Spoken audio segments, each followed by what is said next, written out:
I really didn't want to write this piece.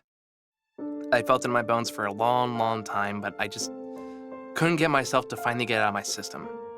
Well, until now. Because it feels like if I don't say what I need to say, then it's going to explode out of me in a probably much more self-destructive way. So please be advised, the topics we're going to discuss today are sensitive and can be triggering for some. Because we're talking about I Kill Giants, aka the only book that's ever made me ugly cry. For those not aware, I Kill Giants was a 7-issue limited series released by Image Comics in 2008 and inspired the 2018 film of the same name. It featured art by Jim Ken Nimura and was written by Joe Kelly, who, for whatever reason, is not widely considered one of the best comic writers of all time, despite writing some of the most influential stories in comic history. You wanna know who gave Deadpool everything you love about him today and inspired the now hugely popular film franchise? It sure as hell wasn't Rob Liefeld. What in the foxicle is this?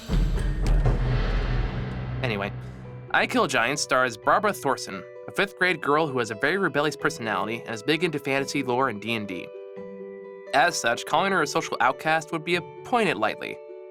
She has no real friends, frequently fights with her sister, and is often bullied at school. But she doesn't care about any of that because she knows something they don't.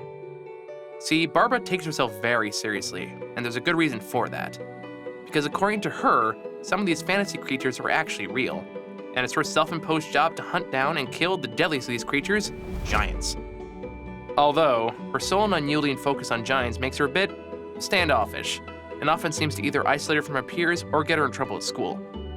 However, she pushes on despite the constant rejection because she wholeheartedly believes that she's the only one who can protect the people from these horrendous monsters. And that's how she's been living her life, constantly preparing to fight giants using her tactical mind, her quick wit, and mysterious weapon she calls Kowalski, which she hides securely in her handbag. But her obsession seems to offer no reprieve, as she is haunted by omens and signs that foretell their arrival.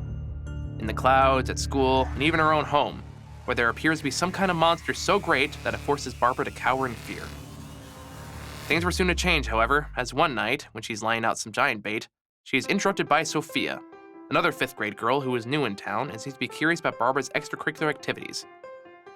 She's not the only new element in Barbara's life, though, as she's also introduced to the school's new psychiatrist, Mrs. Mole, who tries to bond with her to figure out the source of her aggressive and confrontational behavior.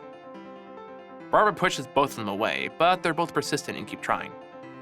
Sophia is the first to break through Barbara's defensive layer after she saves her from the school bully, Taylor, after which, Barbara decides to give her a proper chance. Much to her surprise, Sophia seems quite interested about giants, and she listens to Barbara as she tells her all about them. She regales her with their history and the different kinds that exist, including the worst of them all, the Titan. Titans are the stuff of legends, being the largest of the bunch and also completely unstoppable.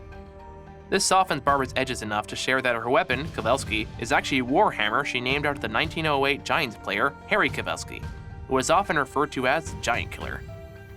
That's the most Sophia can get out of her, though, before she shuts down again and roams home to the monster she's too scared to face. While Barbara seems open to the idea of having a new friend and seems to enjoy her company, her confrontational behavior still persists, and she seems easily triggered by any mention of baseball or Kowalski. Mrs. Mole picks up on that and uses that as a way past Barbara's natural defensiveness during their next session.